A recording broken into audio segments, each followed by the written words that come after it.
This video is for the white cis people in the queer community. The rest of us need your help. Because of the privileges that you all hold, you end up being the bridge between those of us who are most marginalized in the queer community and cishet people. In the same way that I hold those privileges within the trans community. The trans community is not doing okay. There is about to be an election year. I'm asking you to please leverage the privilege that you hold to be the ones to take the brunt of the backlash that trans people are facing. What does that mean? That means you need to educate yourself, and then I need you to educate other people. You need to be sharing and uplifting the voices of the people in the community who are most marginalized, specifically Black trans femmes. And of course, trans people in general and all of the intersectional identities that live within the queer community that cause further marginalization. This is what I need. I think this is what we need. We're about to be up for a very hard year. None of us can do this alone. And if you're a cis person watching this far, thank you. Also, we desperately need you. Let me know if you have any questions. I'll see you in the next one. What the f*** are you talking about? Now hang on one second. Let me get this straight. So that individual we just heard from in the first clip, who is a biological man that identifies as a trans woman and calls himself a lesbian, but that's not relevant. So he could just put on some makeup and a woman's blouse and say, what do you know? I am no longer a cis white male. Now I am part of a marginalized group. How does that make sense? Anyway, welcome back. Thank you guys so much for joining me. So I have a fairly quick and slightly crazy clown world update for you guys today. And as usual, we have no time to waste. So let's get into it. Now, if you place your attention on the screen for a moment, why do they all look like this? Anyway, this is Roxanne. Now, Roxanne is also a biological man that identifies as a trans woman and calls himself a transbian or trans lesbian. Now, Roxanne will only date cis lesbians and only use ladies' restrooms. What?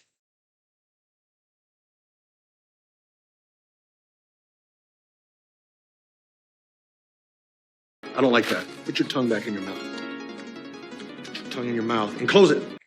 All right, let's keep it moving with this clip of Vice President Kamala Harris's arrival to her first campaign rally in Atlanta since announcing her run for president. Roll it. I am so honored to be introducing the next President of the United States of America, Vice President Kamala Harris.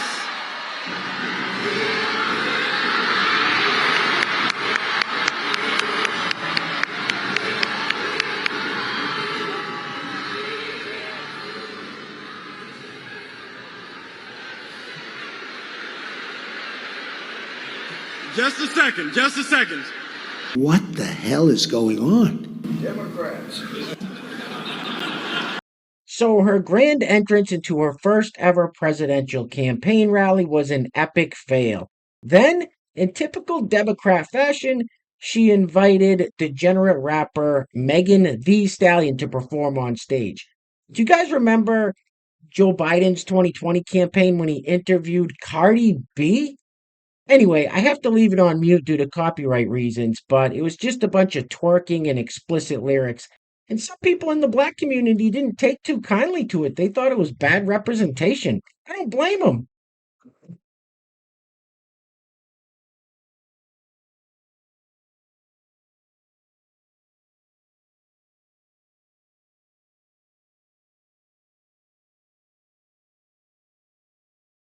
A few moments later. It is sad and pathetic to watch the Black community fall for this cringy ass bullshit. Or as my friend Quavo would say, he does not walk it like he talks it. Name me a time in Black culture history you've heard someone say, even after the song Walk It Like He Talk It came out, say, man, he ain't walking it like he talk it. Nobody says that, bro. Nobody. Then on top of that, she has this weird accent. Where is this weird accent coming from? Because this is how you normally talk. Your vote is your power. So please make sure your voice is heard this November and register. And you all helped us win in 2020, and we're going to do it again in 2024. But y'all notice how she talked when she was on an LGBTQ set versus how she was talking when she had her rally in Atlanta, Georgia today. Kamala, you are not Southern. You have no Southern draw. You're not from any part of any Southern state. You have no ties to the South whatsoever. So why are you talking like that? If my memory serves me right, ain't she from California? Mama's Indian, daddy's Indian and Jamaican. So where's the black culture Southern draw coming from? Like I told y'all before this woman had any rallies, I told y'all this weeks ago, y'all fall for that. I eat fried chicken, and I eat watermelon, and I listen to rap music. Bullshit if y'all want to. Y'all gonna be hollering after about 3 to 4 months of this woman being in office. I'm not bullshitting with y'all. All skin folk and kin folk, and she ain't even skin folk. She Indian, Asian, and Jamaican. She is not a black American. Oh my goodness. That's the most badass thing I've ever heard. Now, I was going to show you guys a couple more clips from that rally, but it was just a shit show right from the start. I mean, she came out onto the stage late. Then Megan the Stallion comes out and starts twerking and cussing. And the minute her performance was over, people started filing out of the stadium because, let's be honest, they were just there for a free concert. Nobody wanted to listen to what Kamala Harris had to say, so let's keep it moving. Anyway, next up, here we have a short clip from the Sage Steele podcast where severely Trump deranged Michael Rapaport tells us he won't be voting for Kamala Harris. Roll it. Hypothetical. Kamala Harris ends up being the next president. I'm concerned. What happens with this relationship? I'm with very Israel? concerned. I am extremely concerned. I'm concerned. I am concerned. I'm concerned about, I'm concerned. I'm not voting for Kamala Harris. I'm not voting for, I can't do it. I can't fucking do it. And why? Because I can't support a party that is about all this bullshit. Wait a minute. That's the smartest thing I've ever heard anyone say about anything. All right, next up we have this pink-haired fella who is a perfect example of the stereotypical male Democrat Kamala Harris voter. Roll it. Not a fully formed thought, but I've just been super inspired by all of the Zoom calls for Harris that have been happening over the last week and a half or so.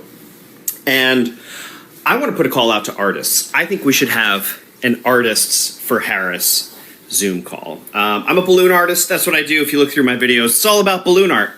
I think artists specifically have a voice that needs to be heard, and we have within us this ability to create, this desire to create, and if we funnel all of that intense desire and energy into creating a movement for a candidate that we are really passionate about and believe in, and whose message resonates with us, I think we could make some positive change. So, Artists for Harris, who's with me? Can we make this go viral? Let's do it. All I can tell you, sir, is that he's gay.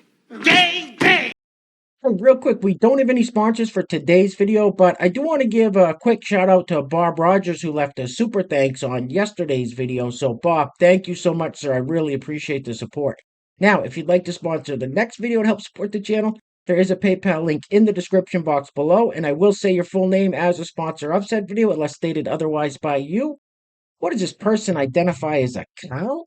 This is getting a little ridiculous. What in the hell was that all about? Now, apparently at some point in the past, Donald Trump's VP pick, J.D. Vance, made some kind of comment about childless cat ladies.